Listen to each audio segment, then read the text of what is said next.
కార్యాలయంలో ఆ పార్టీ నేత పార్థసారథి మాట్లాడుతున్నారు. లైవ్ చూద్దాం.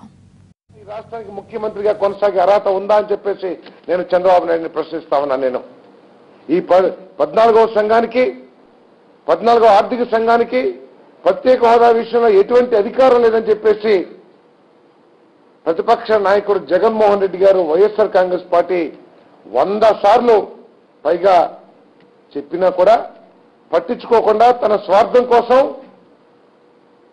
ప్రత్యేక హోదా కంటే కూడా మెరుగైన ప్యాకేజీ వస్తుందని చెప్పేసి ఈ రాష్ట్ర ప్రజల్ని మభ్యపెట్టిన విషయం వాస్తవం కాదా అని చెప్పేసి నేను అడుగుతా ఉన్నా. నేను ఈరోజు ఎన్నికల దగ్గరికి వచ్చేసరికి మాట మార్చాడు.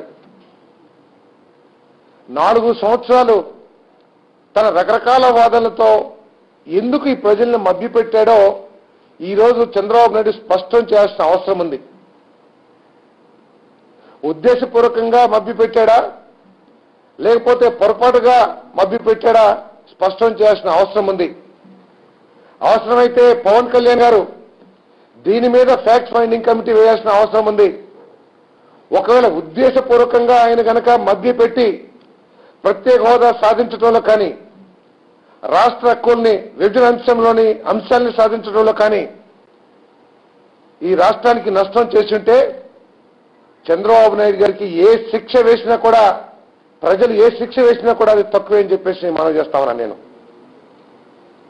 పొరపాటు జరిగుంటే సిగ్గుంటే ఒక్కరోజు కూడా ఈ పదవిలో కొనసాగకోకుండా తన చేతకానితనం మూలంగా ఈ రాష్ట్రానికి అన్యాయం జరిగింది కాబట్టి ఈ రాష్ట్ర భవిష్యత్తు యువత భవిష్యత్తు అంధకారంలోకి పోయింది కాబట్టి వెంటనే రాజీనామా చేసి ప్రజలకి క్షమాపణ చెప్పాలని చెప్పేసి మేము డిమాండ్ చేస్తా ఉన్నాం.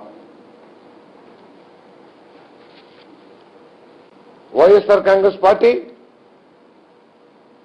మొట్టమొదటి నుంచి కూడా ఓడిపోయిన నెల రోజులకే ఒక టీం సీనియర్స్తో కూడిన పార్లమెంట్ సభ్యులతో కూడిన వైఎస్ఆర్సీపీ లీడర్స్ని తీసుకుని మోడీ గారి దగ్గరికి వెళ్లి మాకు ప్రత్యేక హోదా కావాలి, విభజన చట్టంలోని అంశాలన్నింటినీ కూడా సమయంలో మాకు ఇవ్వాలి అని చెప్పేసి ఓటమిని కూడా లెక్క చేయకోకుండా